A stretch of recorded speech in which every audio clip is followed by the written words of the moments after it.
the quiet Indian village of Mandapeta, near the sacred banks of the Godavari, lived a traditional woman whose compassion turned her name into a legend, Dokka Seethamma. Born into a humble household, she lived a life that was simple on the outside, yet vast and divine within. Every dawn, before the first rays of the sun touched the rippling waters of the river, Seethamma would rise, finish her prayers, and begin preparing food. Her kitchen was not just a place of cooking, it was a sanctum of service. The fragrance of boiling rice, the soft rhythm of ladles striking brass pots, and the gentle hum of her prayers filled the air like blessings. It was said that even birds flying above her home would pause to listen, as if they too were soothed by her devotion. Her doors were never closed. No one who came hungry ever left without a meal. Poor laborers, wandering saints, tired travelers, even children who had lost their way, all found food, comfort, and motherly love at Seethamma's doorstep. People soon began calling her home Annapurna Nilayam, the house of divine nourishment.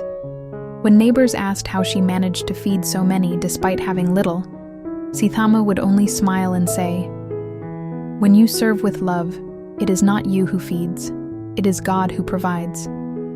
Her husband, Dokka Seethamma, quietly stood by her side, supporting her every act of compassion. He often watched in awe as vessels that seemed almost empty in the morning brimmed with enough food to serve hundreds by noon. During times of famine, when fields cracked under the scorching sun and people wept from hunger, Seethamma's fire never went out. Even when grain was scarce, she refused to stop feeding others. Villagers remember how she would collect whatever little rice was left, wash it with reverence, and cook with unwavering faith that it would suffice. And somehow it always did. Her kitchen became the beating heart of Mandapeta, a place where no one's hunger was ever turned away. Elders used to say that the sacred river Godavari herself seemed to slow her current near Seethamma's home, flowing in silent admiration of her selflessness. Her entire being was an embodiment of Annapurna Devi, the goddess who nourishes all creation. She found joy not in wealth or recognition, but in the sight of someone's hunger fading, in the peace that came after a satisfied meal. Years passed, and her fame spread far beyond the village. Kings, scholars, and holy men came to see her, bowing before the woman who lived like a saint, but carried herself as humbly as a servant.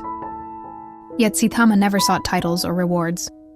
She believed that true charity was not an act of pride, but a prayer, a way of offering oneself back to creation. When she grew old and her hands trembled, she still continued her service. Even on days when her body ached, her spirit never did.